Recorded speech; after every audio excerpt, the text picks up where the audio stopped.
네, 한 목소리로 같이 요한계시록 2장 1절에서 7절까지의 말씀을 읽겠습니다. 같이 읽습니다. 에베소 교회의 사자에게 편지하라. 오른손에 있는 7뼈를 붙잡고 7 금촛대 사이를 거니시는 이가 이르시되 내가 내 행위와 수고와 내 인내를 알고 또 악한 자들을 용납하지 아니한 것과 자칭 사도라 하되 아닌 자들을 시험하여 그의 거짓된 것을 내가 드러낸 것과 또 내가 참고 이름을 위하여 견디고 게으르지 아니한 것을 아노라. 그러나 너를 책망할 것이 있나니 너의 처음 사랑을 버렸느니라. 그러므로 어디서 떨어졌는지를 생각하고 회개하여 처음 행위를 가지라. 만일 그러지 아니하고 회개하지 아니하면 내가 내게 가서 내 촛대를 그 자리에서 옮기리라. 오직 내게 이것이 있으니 내가 니골라당의 행위를 미워하는도다. 나도 이것을 미워하노라. 귀 있는 자는 성령이 교회들에게 하시는 말씀을 들을지어다. 이기는 그에게는 내가 하나님의 낙원에 있는 생명나무의 열매를 주어 먹게 하리라. 아멘.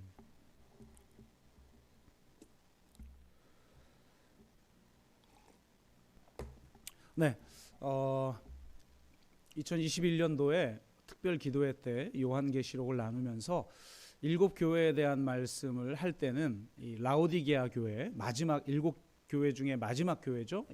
라오디게아 교회에 대해서만 우리가 같이 나누었습니다. 그래서 이번 특별 기도회 때는 나머지 오늘 첫 번째 교회 에베소 교회를 하고 다른 5개의 교회 나머지 교회를 특별 기도회 때 같이 좀 나누면서 우리 교회를 그동안에 우리 교회를 좀 돌아보고 앞으로 우리가 나아가야 할 방향을 좀 내다보는 그런 은혜의 시간이 되기를 바라겠습니다.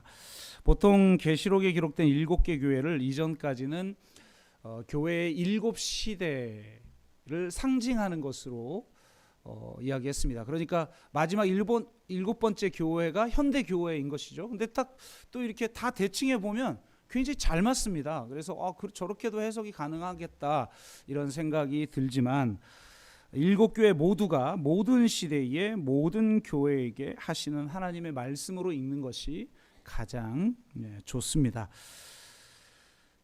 그래서 이 7교회에게 하시는 말씀이 지금 우리에게 하시는 말씀인 줄로 알아 우리 자신을 좀 점검해보고 우리에게 도전하는 것이 무엇인지를 되돌아보는 그런 시간이 되기를 바라고, 특히 오늘은 첫 번째 교회인데요. 이 에베소 교회는 7교회의 거의 어머니 교회와 같은 그런 교회입니다. 잘 아시는 것처럼 사도 바울이 로마로 가서 순교하는데 그 전에 예루살렘으로 목숨을 걸고 가죠. 거기서 자기를 죽이려고 하는 사람들이 있다라는 그 소식을 듣고 심지어 그런 예언자가 나타나서 예루살렘에 고난이 기다리고 있다라고 말을 하는데도 떠납니다. 떠나면서 바로 에베소 교회 장로들에게 마지막 메시지를 주고 떠나죠. 그 정도로 이 에베소 교회는 아주 중요한 교회인 것입니다. 그래서 오늘 이 에베소 교회에 하신 칭찬은 무엇이고 또 책망은 무엇인지에 대해서 좀 나누도록 하겠습니다. 교회들을 보면 참 부러운데, 어떤 교회는 되게 부러운데 하나님이 칭찬만 하는 교회가 있어요. 정말 우리 교회가 그런 교회 될 수 있을까요? 어떤 교회는 야단만 맞는 교회 있어요. 그런 교회는 절대 되면 안 되겠죠.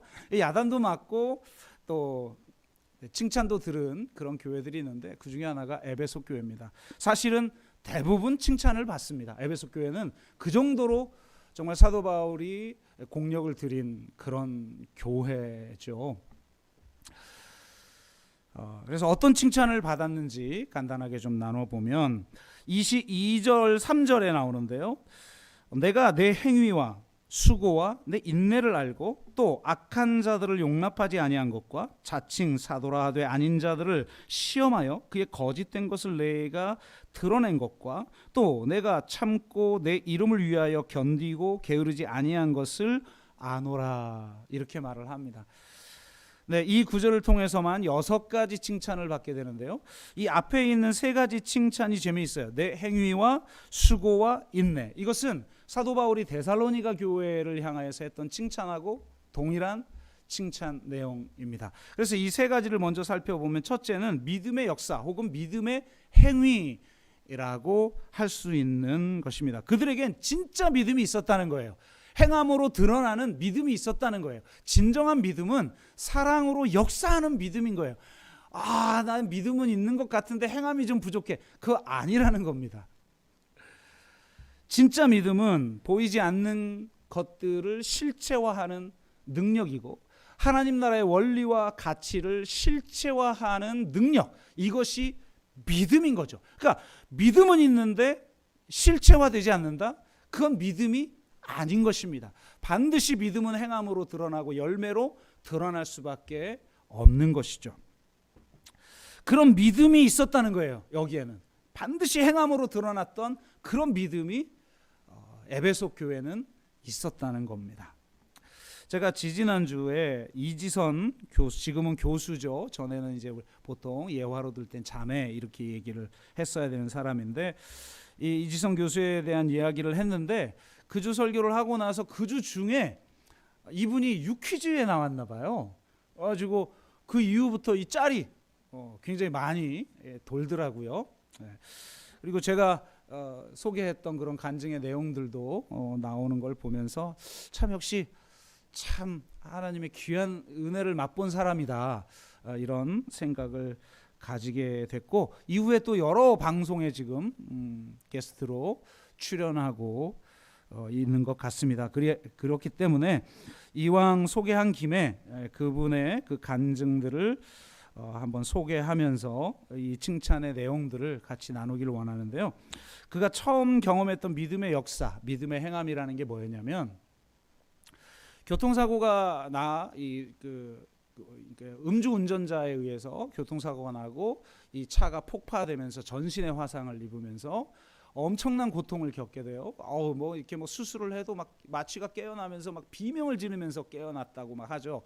그런 거를 1년 반 가까이 계속했으니까 이건 정말 사는 게 아니라고 할 수 있는데요. 지금은 수술을 많이 한 상태이기 때문에 그나마 지금도 외계인 같은데 그나마 지금 많이 좋아진 그런 얼굴인데요. 처음에는 어떻겠어요? 그래서 교통사고 소식이 나자마자 이제 교회에 목사님이 달려왔대요. 근데 이 정도인지는 몰랐던 거죠. 중환자실에 갔다가 그 몰골을 보고 나서 어떤 말도 못 해줬다는 거예요. 그래서 중환자실에 나와가지고 그냥 아무 말도 못하고 한 20분을 말을 잇고 그냥 앉아 계셨다고 합니다. 그러고 나서 그분이 짧게 그의 어머니에게 이렇게 이야기를 했다고 그래요. 이때를 위한 믿음이라. 그러니까 이것은 그 책에는 안 나오지만 에스더서에 있는 말씀이거든요. 에스더를 향해서 모르드게가 했던 말이에요. 그러니까 이때를 위한 믿음이라. 이 사건을 위한 믿음입니다. 이러고 가셨다는 거예요. 근데 그것이 이 어머니에게, 그 말씀을 듣던 어머니에게, 그리고 그 말씀을 전해 들은 이 이지선 그 당시 자매죠. 자매에게 너무나 큰 위로가 됐다는 거예요. 무슨 말이냐? 10년이 넘게 주님을 믿어왔고 또 열심히 신앙생활을 했던 우리에게 어떻게 이런 일이 생길 수 있나 하고 원망할 것이 아니라, 그간의 신앙생활이라는 것이, 그리고 지금까지 가져왔던 그 믿음이라는 것이 바로 이 고난의 시간을 이겨나기 위한 것이었다는 말씀으로 들렸다는 거예요. 그러니까 우리는 믿음을 가지면 고난도 다 피해가고 하나님이 보호하셔서 어떤 고난도 닥치지 않고 그게 믿음이 아니라, 믿음을 가진 자에게도 똑같이 고난이 올 수 있는데, 비가 내리면 누구나 비를 맞듯이 어려움은 믿는 자에게도 생긴다는 거예요. 그 자신의 고백이에요. 그런데 믿음을 가지면 누구나에게 닥칠 수 있는 그 고난을 넉넉히 이길 힘을 갖게 된다는 겁니다. 그것을 그 목사님이 말씀해 주셔서 아무 고난이 없었던 시절 우리가 가졌던 그 믿음을 지켜내야 된다는 것, 그걸 붙들어야 된다는 거. 나는 잘 믿음 생활했는데 왜 이런 고난이 오느냐고 원망할 게 아니라, 이 고난은 누구에게나 닥칠 수 있는데 이 고난을 이기게 하는 힘이 믿음이다. 이때를 위한 믿음이라. 그렇게 고백을 하면서 우리 가족이, 그 문장에 똑같이 나와요. 우리 가족이 가진 최대의 재산이 바로 이 믿음이라는 사실을 깨달았습니다. 그래서 그는 믿음을 붙드는 거예요. 붙들고 견뎌내고 이겨낸 거예요. 그동안 내가 믿었던 그 믿음이 이때를 위함이었구나. 그래서 이때를 위한 그 믿음을 붙들고 버텨내고 이겨낸 거예요. 이런 믿음은 이런 역사로, 이런 행함으로 나타난다는 거예요. 우리는 금방 고난이 닥치면 원망하고 불평하고 왜 나에게 이런 고난이 있느냐고 말하지만, 누구나에게 있을 수 있는 이 고난을 능히 이길 수 있는 믿음을 고난이 없을 때 우리에게 이미 선물로 주셨다는 사실을 기억하시고, 정말 믿음의 역사와 믿음의 행함이 나타나는 저와 여러분 되시기를 주의 이름으로 축복합니다. 두 번째는 사랑의 수고인데요. 정말 교회의 교회됨은 사랑입니다. 교리적인 종교적인 어떤 믿음 생활, 이것만 우리가 그동안 과시하고 드러냈는데, 진짜 교회됨은 바로 사랑에서 나오는 것이죠. 우리가 얼마나 많은 성취를 이루었는가, 우리가 얼마나 많은 성공을 거두었는가가 중요한 것이 아니라 우리가 얼마나 사랑했는가가 중요한 것입니다. 진정한 믿음은 오직 사랑으로 역사하는 믿음뿐이기 때문에 그렇습니다. 그리고 그 사랑은 반드시 수고로 나타나야 되는 거예요. 사랑하는데 수고하지 않는다? 그거 거짓말이에요. 감정적으로 막 사랑한대. 그러니까 감정적으로 사랑하는데 수고하지 않는 자들, 이게 제비족이죠. 근데 사실은 수고는 해. 더 큰 책임을 요구할 때 관계를 끊어버리는 거죠. 최소한 꼬실 때라도 수고는 해. 그죠? 그러니까 진짜 수고하는 게 사랑인 거지, 사랑하면서 수고하지 않는다? 내 편함만 추구한다? 그건 사랑이 아닌 거예요. 사랑의 가장 중요한 특징은 수고예요. 그래서 이 에베소 교회가 사랑으로 인해 수고했다, 그걸 지금 칭찬하고 계시는 거죠. 그리고 바로 그 사랑이 우리를, 서로를 세우고 서로를 살려주는 힘인 것입니다. 사랑이 있으면, 내가 사랑받는다고 느끼면 어떤 어려움도 이겨내는 거예요. 이지선 자매가 이런 고통 속에서도 그런 고백을 하더라고요. 굉장히 유명했던 화상 환자가 있었나 봐요. 근데 그 같은 병원에 있었나 봐요. 그 사람을, 뉴스에 나오는 그 사람을 보면서 어떻게 저런 고난이 있나 이렇게 생각했었는데, 나중에 자기 몸을 볼 수 있을 때 보고 나니까 그 사람보다 더 심하더라는 거예요, 자기가. 근데 진짜 죽고 싶었는데 자기를 살린 이게 두 가지라는 거예요. 하나는 자신을 향한 하나님의 사랑, 그리고 또 하나는 나를 사랑해 준 사람들 때문에 살아남았다는 거예요. 그러면서 이런 고백을 하더라고요. 그가 처음으로, 그러니까 누워서 치료를 받았으니까 중환자실 천장만 보다가 처음으로 앉게 된 날이 있었대요. 그래서 앉으니까 자기 몸이 보이는 거죠. 천장만 보이다가. 근데 자기 몸을 보고 나니까 이거는 살 수 없겠구나, 이건 그냥 죽겠구나 라는 생각이 들었대요. 근데 그날도 중환자실에 이 어머니가 와서 밥을 정성껏 해서 이렇게 숟가락으로 떠먹여요. 근데 이거 먹어서 뭐해요? 내 지금 꼴을 보니까 죽게 생겼는데. 그래서 엄마한테, 엄마 이런 노력, 이런 고생하지 마. 아무래도 난 죽을 것 같아요. 그러니까 엄마도 마음의 준비하라고. 얼마나 좌절스러우면 이런 말을 했겠어요? 근데 참 이 엄마가 대단한 거예요. 이 엄마가 진짜 믿음의 사람은 이 엄마예요. 보니까 손이 떨리는 거죠. 이 아이를 먹이려다가 나 죽을 것 같으니까 엄마도 마음의 준비해라는 소리를 지금 자식에게 듣고 있으니까 밥을 떠먹이려는 손이 떨리는 거죠. 근데 그거를 딱 접더니 이렇게 말을 했대요. 너 앞으로 네 상처 보지 마. 나하고 약속해. 네 상처 보지 않기로. 그러니까 한마디로 말하면 문제를 보지 말고 주님을 보라는 거죠. 문제를 보면 어떻게 되죠? 죽겠네 그러는 거죠. 뭐 문제에 눈을 눌려서. 근데 문제가 아니라 주님을 보면 어떻게 되는 거죠? 그 문제를 해결할, 그 문제에 대한 해결은 죽게 있네. 문제를 보면 죽겠네고 주님을 보면 죽게 있네가 되고 이렇게 되는 거잖아요. 그러니까 이 원리를 아니까 네 저기 상처 보지 마. 나하고 약속하고 그러면서 이렇게 기도를 하더래요. 에스겔 골짜기에 마른 뼈에 살을 입히시고 살아나게 하신 주님께서 이 밥이 지선이의 살이 되고 피부가 되게 해 주옵소서. 그리고 한 숟갈 먹이고 또 기도하고 한 숟갈 먹이고. 그러니까 이렇게 하니까 이지선 자매가 이렇게 고백을 하는 거야. 내가 상처를 보고 내 생각에는 죽겠는데 이 엄마를 봐서는 살아야겠다는 거예요. 이 엄마를 봐서는 내가 살아야겠구나. 나를 위해서거나 뭐 이게 아니라 이 엄마를 위해서라도 내가 살아야겠구나. 그러면서 그냥 억지로 먹어. 도저히 먹을 수 없을 때도 억지로 먹었대요. 진짜 이 먹은 밥이 살이 되고 피가 되게 위해서. 이 중환자실에 36일 동안 18명이 죽어나갔대요. 그러면 죽으면 막 유가족들이 들어와서 통곡하고 그러겠죠. 진짜 죽어나가고 통곡 소리가 들리는데도 엄마가 먹여주는 그 밥을 그냥 먹었대요. 나도 죽겠구나 이런 생각이 들죠. 8명이 죽어나갔는데 36일 동안 이틀에 한 명 꼴은 죽어나간 거 아니에요. 그런데도 그냥 먹었대요. 그냥 먹었대요. 그러면서 그는 이렇게 고백해요. 나는 나를 버릴 수 없습니다. 왜냐하면 내 삶은 나만의 것이 아니기 때문입니다. 나의 오늘은 나를 사랑하는 모든 이들과 함께 만들어온 모두의 것이기 때문입니다. 여러분, 여러분의 삶은 여러분 것이 아니에요.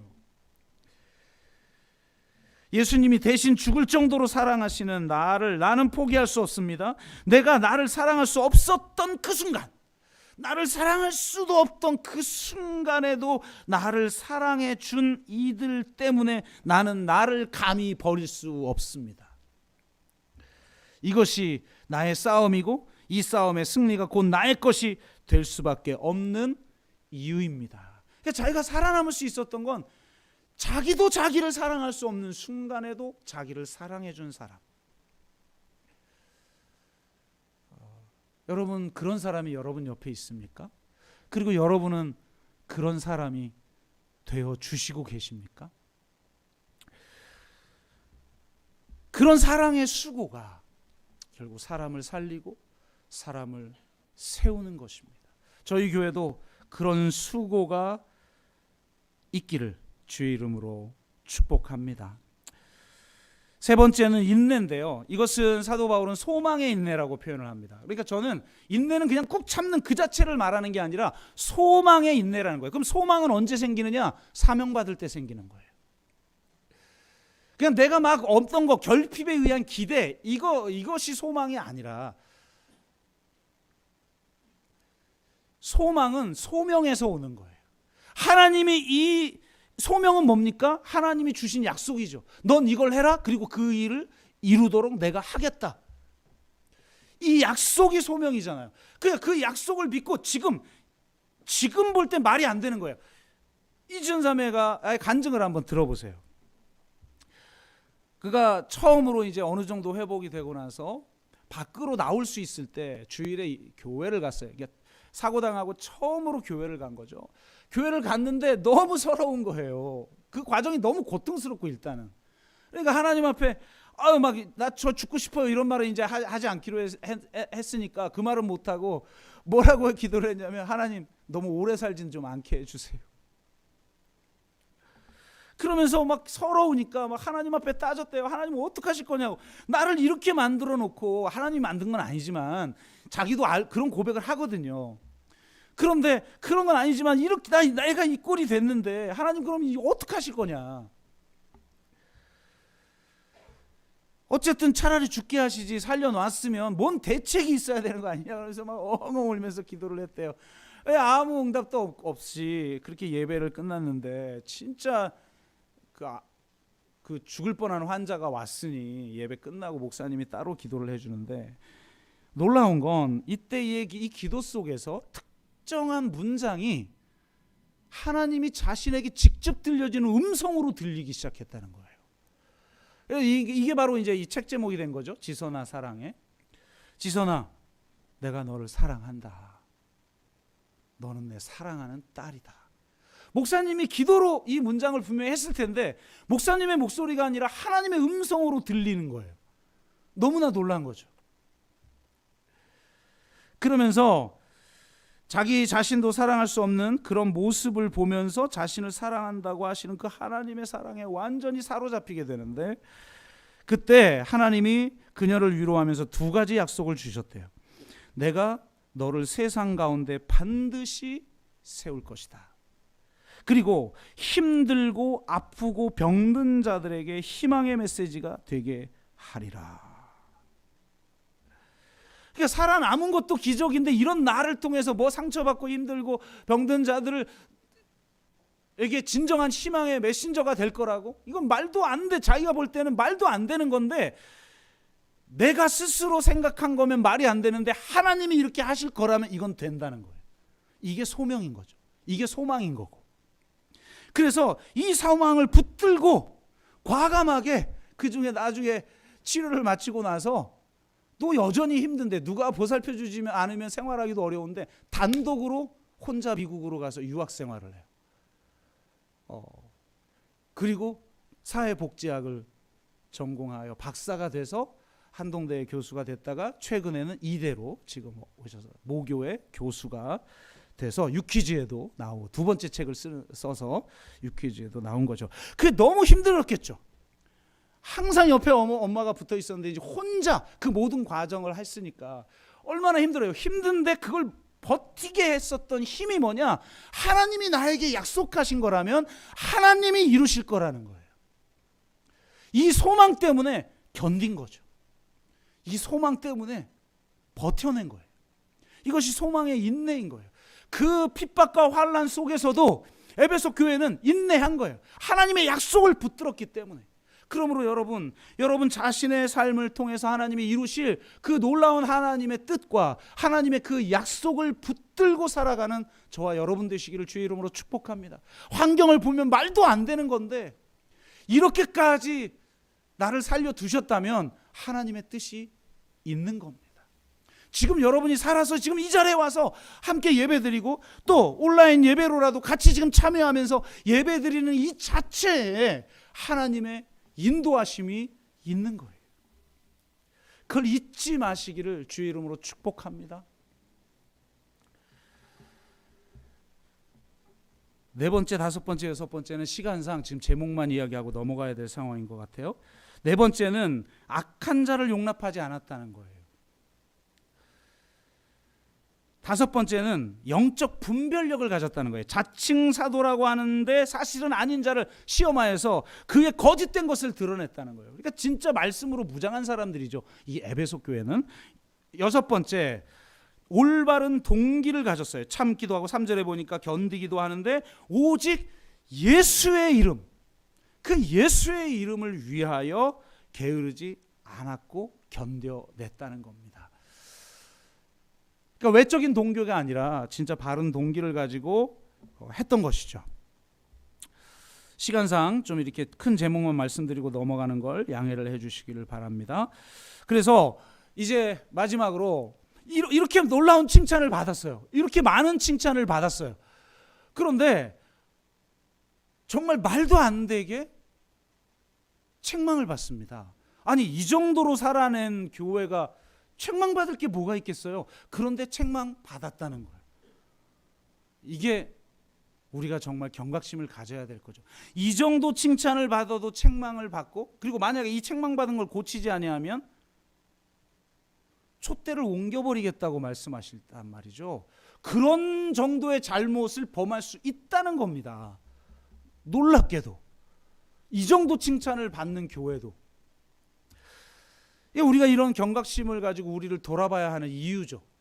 그런데 이 이유도 더 황당해요.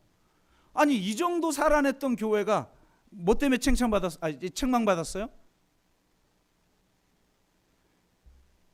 4절, 너를 책망할 것이 있나니 너의 처음 사랑을 버렸느니라. 아니, 세상에.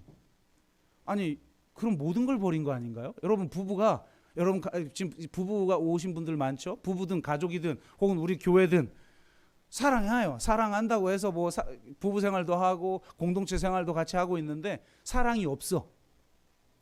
밖에서 볼 땐 문제가 없어요. 칭찬받을 많은 일들을 해. 근데 사랑은 안 해.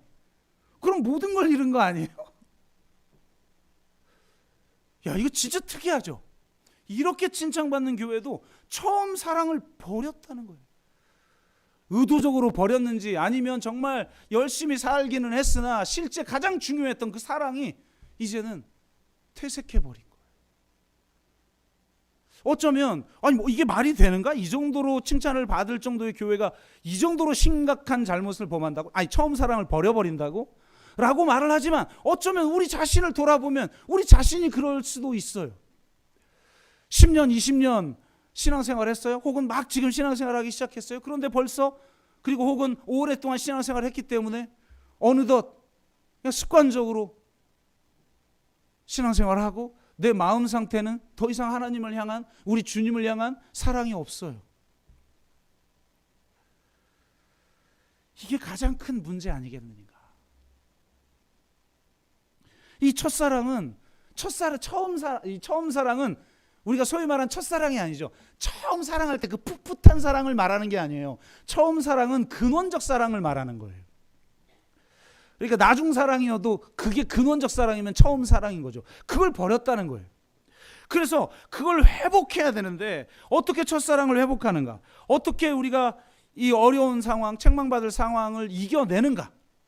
그 방법은, 예수님이 제시한 방법은 세 가지인데요. 5절에 있습니다. 어디서 떨어졌는지 생각하고 회개하여 처음 행위를 가지라. 시간상 첫 번째, 두 번째도 지금 보니까 제가 제목만 좀 말해야 될 그런 상황인 것 같아요. 처음에는 생각하라. 제가 계속 말하지만 멍청하면 신앙생활 못한다. 근데 이 멍청함은 세상 공부 잘하는 이런 게 아니에요. 항상 주님 앞에 깨어 있는 거예요. 깨어 있어서 하나님의 지혜 가운데 있어서 내가 어디서 떨어졌는지를 생각해내는 거예요. 생각 없는 사람은 그냥 힘들어해요. 그냥 힘들고 그 힘듦이 강제하는 생각의 회로에 갇혀서, 여러분, 생각에는 구조가 있어요. 생각에는 구조가 나름대로 다 있습니다. 그러면 어느 한 경로를 딱 밟기 시작하면 나머지는 그냥 정해져 있는 거예요. 내 생각이. 여러분, 내가 생각하는 것 같죠? 아니요. 생각이 나를 통해서 그냥 나타나는 거예요. 생각의 구조대로, 생각의 경향성대로. 그런데 우리가 신앙이라는 건 뭐냐면 성령 안에서 깨어서 생각해내는 거예요. 일어나는 대로 하는 게 아니라, 생각을 일어나는 대로 하는 게 아니라, 그건 다 부정적인 것이고 영적이지 않은 것이니까 성령 안에서 깨어서 생각해내는 거예요. 어디서 떨어졌는지 생각하라. 그리고 회개하라. 그리고 마지막 세 번째 거를 얘기해야 되니까 처음 행위를 가지라. 재밌지 않아요? 여러분 보세요. 떨어질 거 어디서 떨어졌는지 생각해내고 내가 회개하면 성령이 부어져서 우리를 완전히 새 사람이 되고 능히 감당할 수 있는 능력 주시고 막 이렇게 회복시켜 주시고 내가 막 기쁨 충만, 성령 충만하고 막 기분이 좋아지고 막 이래야 그 다음에 행동을 바꿀 것 같은데, 아니, 세상에 회개한 다음엔 처음 행위를 가지라는 거예요. 왜 이렇게 얘기했을까? 우리는 보통 마음을 바꿔야 행위를 바꿀 수 있다고 생각해요. 그래서 예를 들어 남편을 사랑해야 돼. 사랑할 마음이 들어야 사랑하는 거 아니겠어요? 그럼 하나님 저에게 사랑할 마음을 주시옵소서. 아무리 기도해봐. 되나요? 됐어요? 성공했어요? 성공했어요? 못했어요? 성공한 분들 가끔 있어요. 네, 이렇게라도 하셔요. 근데 대부분 성공 못해요. 아무리 와가지고 아이고 주님 내 남편 내 아내 사랑하게 주시옵소서. 사랑이 안 돼. 안 되니까요. 마음이 들 때까지 사랑을 하려면 언제 마음이 들어요? 저 인간이 내 마음에 들만 해줘야 드는데 상대가 바뀌길 기다려가지고는 내 마음이 언제 바뀌겠어요? 그럼 내 마음 기다릴 때까지 또 내 행위를 바꾸려면 언제 바꿔? 그러니까 평생 그렇게 살다 가는 거예요. 마음이 바뀔 때까지 기다리면 어떤 것도 할 수 없다. 성경은 처음 행위를 가지라는 거예요. 왜냐? 행위가 마음을 결정하기 때문이에요. 이건 굉장히 중요한 겁니다. 여러분 보세요. 우리가 우울해요. 그러면 마음이 우울하면 우리의 행위가 우울해져요. 그럼 우울한 생각이 들고 장사도 안 되고 남편은 괴롭히고 자식은 계속 속 썩이고 왼수가 따로 없고, 그러면 이제 우울해지면 이게 자세가 우울하기에 합당한 자세가 딱 돼. 계속 한숨 마셔. 그러니까 그 마음의 상태를 지속할 육신의 행위와 자세를 지속하고 있다는 거죠. 근데 여러분 보세요. 딱 어깨 펴보세요. 지금 한번 자 어깨 펴보세요. 그리고 한번 우울해 보려고 해보세요. 되덜덜덜 안 해. 왜? 우울할 때 취할 자세와 행위가 아니거든요. 난 지금 다른 행위를 취한 거예요. 우울함이 따라올 수가 없어요. 근데 우리는 자기가 우울하면 이 마음이 바뀔 때까지 우울할 때 취했던 그 자세를 계속 유지해. 계속 시험에 들고 계속 힘들고 계속 아프고 그렇게 살아가는 거예요. 여러분 명상 방법 중에 미소 명상이라는 게 있더라고. 뭔가 봤더니 여러분 웃음 명상 것도 저도 별거 다 해봤는데 웃으면 안 기뻐도 기뻐. 근데 이렇게 웃기가 쉽지 않죠. 괜히 길 가다가 미친놈이라고 그러지 그거. 이럴 수는 없잖아요. 그리고 이건 너무 과한 에너지야. 그래서 뭐 어떻게 하라고 그러냐면 미소를 지으라는 거예요. 이건 24시간 가능해. 자식 새끼가 짜증내도, 남편이 열받게 해도, 장사가 안 돼도. 근데 이 행위를 가지면 놀라운 건 마음이 따라온다는 거예요. 마음이. 실제로 표정만으로도 자율신경계의 변화가 일어난답니다. 내가 과거 너무 힘들었던 사건을 기억하면 트라우마 때문에 너무 힘들잖아요. 근데 이때 우리 자율신경계에 막 변화가 일어나요. 내가 과거에 상처받았던 나에게 막 그냥 뭐 너무 큰 아픔을 줬던 그 인간을 생각하니까 막 갑자기 심장 뛰고 그러잖아요. 근데 놀랍게 이때 자율신경계의 변화와 내가 그냥 힘든 표정, 지금 아무 일이 없어요. 그리고 그런 것이 떠오른 것도 아니에요. 근데 이러면 내 자율신경계가 힘든 기억을 했던 거하고 똑같은 상태가 된다는 거예요. 어떤 사람이 실험을 했는데 입술에 펜을 이렇게 입술에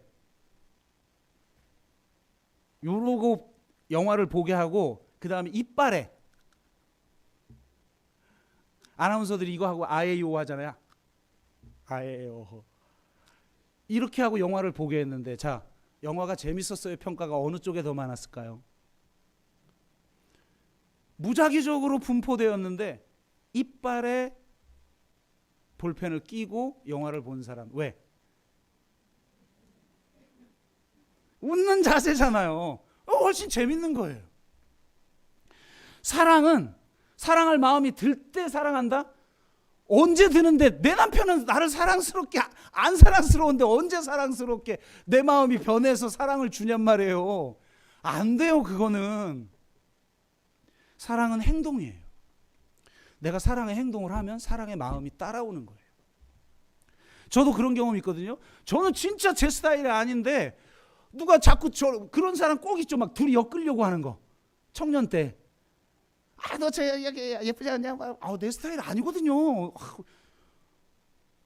저도 나름 스타일 있어요. 예? 얼굴은 이래도 제가 나름 스타일이 있단 말이에요. 근데 막 그거 막 엮으려고 그러는 거예요. 그래서 하도 막 그래가지고 그럼 좋아해 볼까 그러고 마치 좋아하는 것처럼 내 행동을 했거든요. 진짜 좋아해 버렸어요. 왜? 좋아할 때 하는 행위를 내가 선택하면 좋아하는 마음이 따라오니까. 주님이 뭐라고 말씀하시냐면 네가 정말 하나님의 사랑을 경험했을 때, 그 처음 사랑을 경험했을 때 너의 행위가 어떠했느냐. 우리 여러분 예를 들어 예배를 봅시다. 그럼 그때 내가 기도했다? 그럼 그 기도의 행위를 회복해라. 네가 정말 말씀에 막 사로잡혔다? 그럼 그 말씀에 사로잡힌 행위를 회복하라. 네가 정말 뭐 누군가를 돌보는 행위를 했다? 그러면 그 돌봄을 회복해라. 다 은혜 받으면 나타나는 행위가 다르거든요. 사람마다. 그걸 회복하라는 거예요. 그런데 보세요. 예배를 만약에 내가 예배드리길 사모했다? 그럼 여기는 지금 내가 어쩔 수 없이 왔어. 힘든데 날씨도 좋은데 벚꽃 구경하러 가야 되는데 내가 예배를 갈까 말까 하다가 가정의 평화를 위해서. 그리고 괜히 안 했다가 벚꽃 구경하다가 다리 몽댕이 부러질까 봐 와가지고 겨우겨우 크게 예배드려요. 그럼 예배드리는 행위는 했지만 그게 정말 처음 사랑이 있을 때 행위는 아니잖아요. 그러면 내가 그 처음 행위를 할 때는 그 처음 사랑이 있었던 것처럼 as if 그런 것처럼 내가 하는 거예요. 찬양을 하도 우리는 그냥 찬양하나 보다. 저 오늘 왜 이렇게 저 소리가 너무 큰 거 아니야. 오늘 곡 선곡은 왜 저래. 이러면 답이 없어요. 그냥 뭘 해도 할렐루야. 이게 가식처럼 느껴지죠. 근데 놀라운 건 행위가 마음을 결정한다. 그래서 처음 사랑을 가졌을 때 했던 그 행위들을 네가 다시 회복해라. 정말 그런 행위들을 여러분 회복하시기를 주의 이름으로 축복합니다. 정말 우리 주님의 사랑을 정말 강렬하게 경험했을 그때에 나는 어떤 행위들을 했습니까? 그 행위들을 회복함으로 정말 이제 말라버린 것 같고 메말라져 버린 나의 심령 가운데 성령으로 말미암아 부어지는 하나님의 사랑이 가득 차기를 주의 이름으로 축복합니다. 상황이 그런 게 아니에요. 그 상황 때문에 내 마음이 그런 게 아니에요. 그 상황에 걸맞는 마음을 먹기로 내가 작정하고 그 마음에 걸맞는 행위를 하기로 결정하면서 지금 우린 살아가고 있는 거예요. 아니에요. 진짜 도저히 감당할 수 없는 그 사랑, 그 십자가의 사랑, 어떤 죄라도 용서하는 사랑, 아무리 못났어도 자격 없는 나에게 그냥 일방적으로 주시는 이 놀라운 사랑, 이 사랑을 받은 자로서 했었던 그 처음 행위들을 온전히 회복하며 살아가는 저와 여러분 되시기를 주의 이름으로 축복합니다. 그리고 이제 광고해야죠. 특별 저녁 기도회가 그런 기회가 되기를 주의 이름으로 축복합니다. 우리가 찬양하고 기도합시다. 다시 복음 앞에서 같이 찬양하고 기도하겠습니다.